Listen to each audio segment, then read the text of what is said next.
మాధవ, మీరు బాధపడుతున్నారా?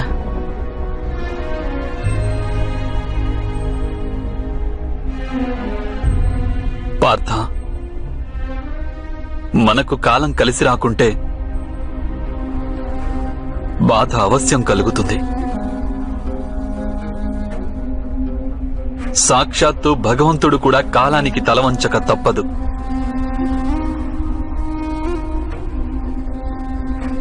అప్పుడప్పుడు బాధను స్వీకరించడమే మన కర్తవ్యంగా మారిపోతుంది. నీవు ఇప్పుడు నీ కర్తవ్యాన్ని నిర్వర్తించు పార్థ. త్రిగర్త సైన్యాన్ని ధ్వంసం చెయ్యి. మాధవ, ఎందుకింతటి తీవ్ర దుఃఖం, విషాదం ఇప్పుడు నా హృదయాన్ని పిండేస్తున్నాయి మాధవ.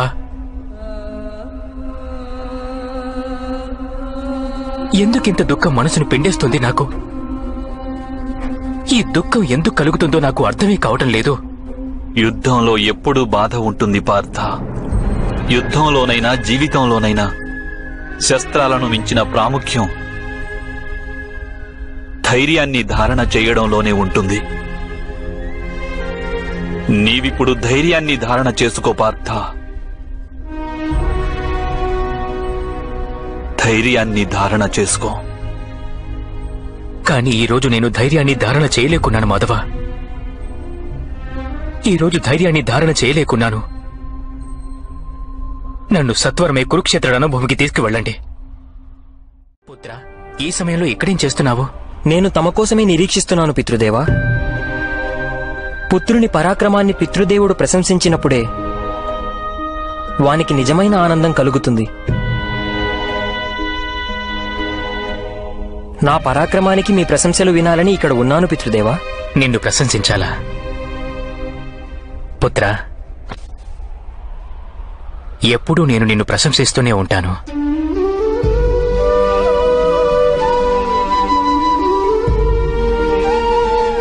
కానీ తన పుత్రుని ప్రశంసించే అవకాశం రావటం ఒక తండ్రికి మహద్భాగ్యం అవుతుంది.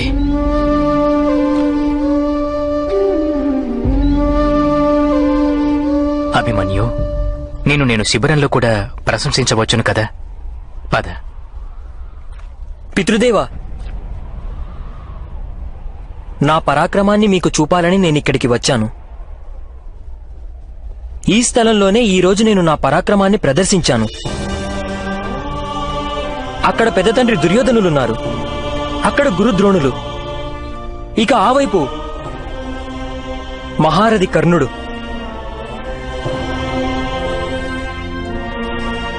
కానీ నేను ఒక్క క్షణం కూడా భయపడలేదు పితృదేవా. మీరు గర్వించే విషయం ఏంటంటే నేను మధ్యాహ్నం నుండి సూర్యాస్తమయం వరకు నా శస్త్రాలను త్యజించలేదు.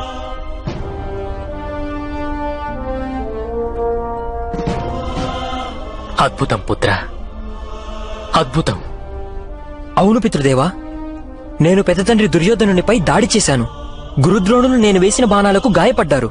ఇంకా నేను నా ఖడ్గాన్ని ఒక్కసారి ప్రయోగించే పెద్ద తండ్రి దుశ్శాసనుణ్ణి భూమిపై పడద్రోశాను.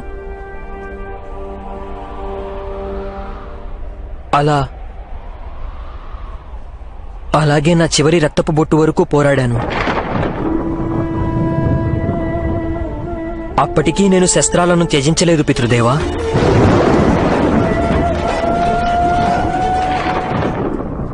నీవేమంటున్నావు పుత్ర? అవును పితృదేవా, మీ పుత్రుని చూసి మీరు తప్పక గర్విస్తారు.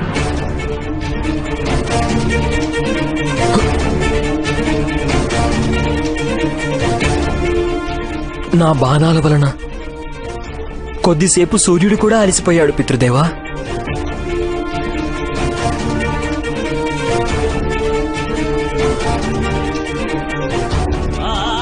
పెద్ద తండ్రి దుర్యోధనుని కళ్ళల్లో మృత్యుభయం చూశాను పితృదేవా.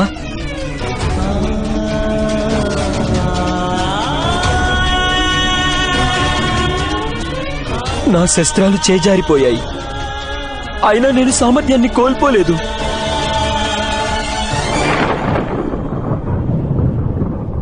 శస్త్రాలు ధనస్సు చేజారక ముందు నేను వేసిన బాణాలకు అక్కడున్న మహారథులందరూ గాయపడ్డారు.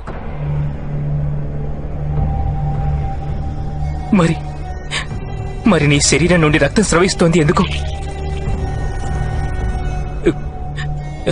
శిబిరానికి వెళ్దాం పుత్ర. నకుల సహదేవుల ఔషధాలతో నీకు స్వస్థత కలుగుతుంది. రా పదపుత్ర.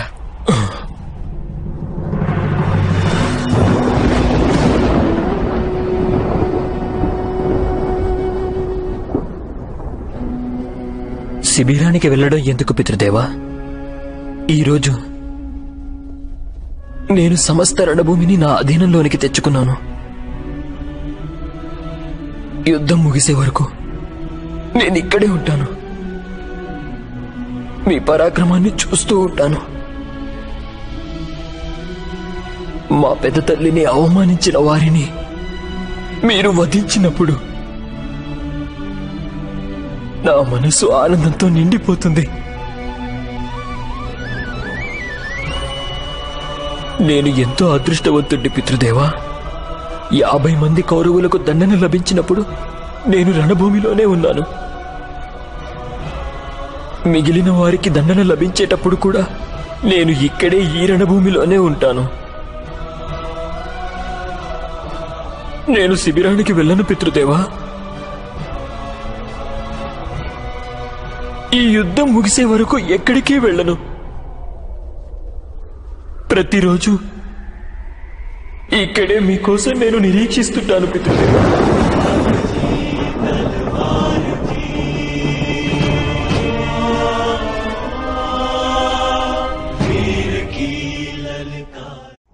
మేము నీ పుత్రుడికి రక్షణ కల్పించలేకపోయాం. ఇది మేము చేసిన దోషమే.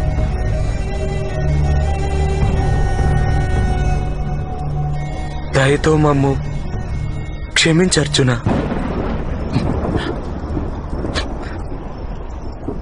దీనికి కారణం ఎవరు? ఎవరి కారణంగా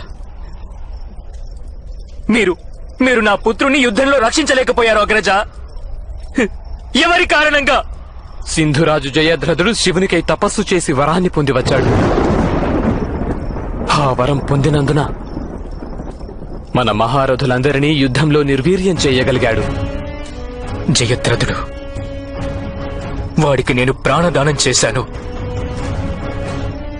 వాడు నేను జీవించి ఉండగానే నన్ను జీవోత్సవాన్ని చేశాడు. వాడికి నేను ప్రాణదానం చేసి పాపం చేశాను. వాడిని క్షమించి నేను పాపం చేశాను. నా కారణంగానే ఇది జరిగింది అగ్రజ.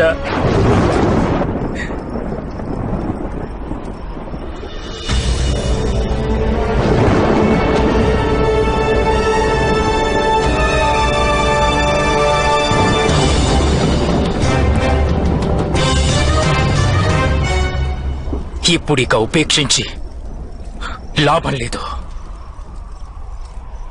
ఇప్పుడే వాడిని దండించాలి. నా పుత్రుని మృత్యువుకు దండన.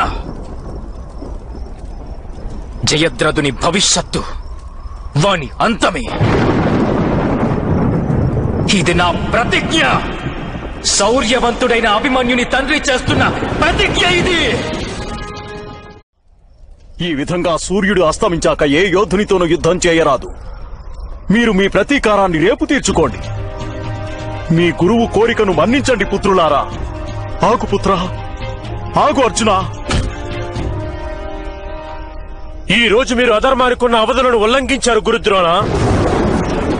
మీరు మాకు గురువు అని చెప్పుకోవడానికే మాకు సిగ్గుగా ఉంది. ఒక బాలునిపై ఇంతమంది దాడి చేయడానికి మీలో ఎవరికీ సిగ్గులేదా? ఈ రోజు ఏ విధమైన నియమాలు బంధనాలు లేవు మాకు. యుద్ధం చేయండి.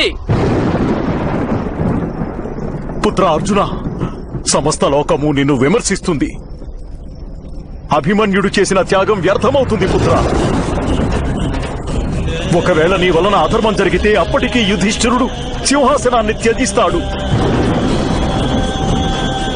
మహితాత్ములు భీష్ములు, మీ గురుద్రోణులు కన్న కలలు కల్లలుగా మిగిలిపోతాయి పుత్ర. నీవు అధర్మం చేయరాదు. మనసులోని దుఃఖాన్ని నియంత్రించుకో పుత్రా.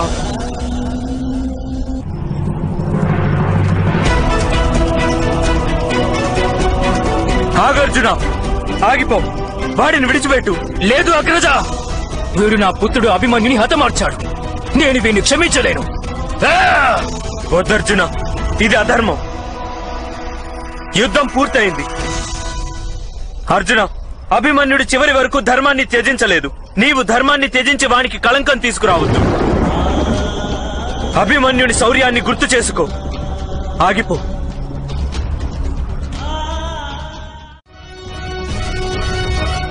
జయద్రథ, నేను నిన్ను క్షమించాను. నాడు సోదరుడు భీముడు నిన్ను వధించబోతుండగా నేను అడ్డుకున్నాను.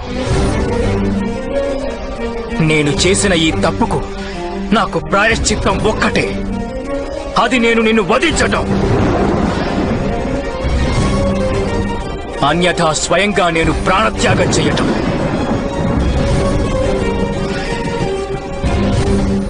రేపు సూర్యాస్తమయ సమయానికి ఈ రణభూమిలో 2 చితులు రగులుతాయి. ఒక చితిపై పడుకొని నా పుత్రుడు అభిమన్యుడు స్వర్గలోకానికి వెళ్తాడు. 2వ చితిని నేను నీకోసమే వెలిగిస్తాను.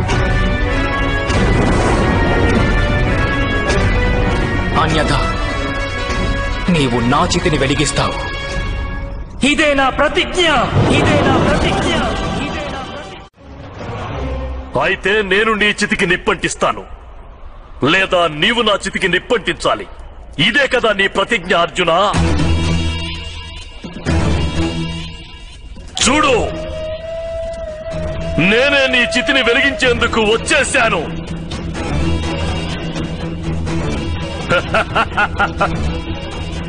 సూర్యాస్తమయం అయిపోయింది అర్జున, కానీ నేను ఇప్పటికీ జీవించే ఉన్నాను.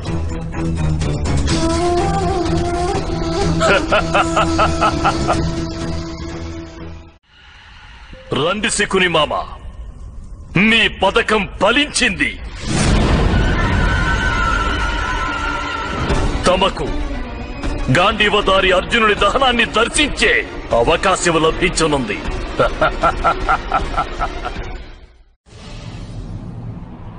వాసుదేవా, ఏమిటిది? తమరి సుదర్శన చక్రంతో సూర్యుడికి ఎందుకు ఆచ్ఛాదన కల్పించారు?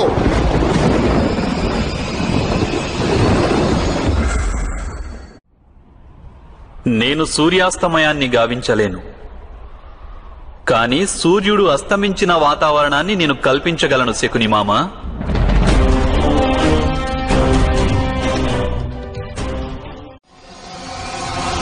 జయద్రథ, నేను చేసిన ప్రతిజ్ఞ ఫలించబోతోంది. దానితో నీ జీవితము ముగిసిపోతుంది.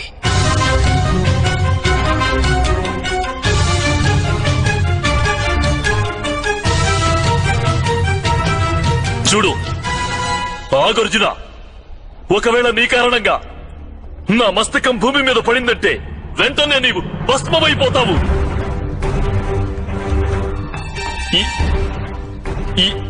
ఈ వరాన్ని నాడు నా పితృదేవులు నాకిచ్చారు. దిగులు పడకు జయద్రథ. ఒకవేళ నీ జీవితం నీ పితృదేవుల ఆశీర్వాదమైతే నీ మృత్యు సమయంలో కూడా నీకు నీ పితృదేవుల ఆశీర్వాదం లభించటం తథ్యం. అందుకోసమే నేను పాశుపతాస్త్రాన్ని నీపై ప్రయోగిస్తున్నాను. దీనితో నీ తెగిన మస్తకం నేరుగా మీ పితృదేవుని ఒడిలో వెళ్లి పడుతుంది.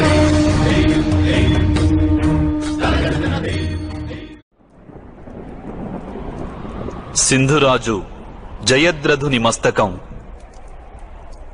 వాని పితృదేవుని మృతికే కారణమయ్యింది. ఈ ప్రకారంగానే ఈ రణభూమిలో అధర్మం చేసిన వారందరూ అంతమవుతారు.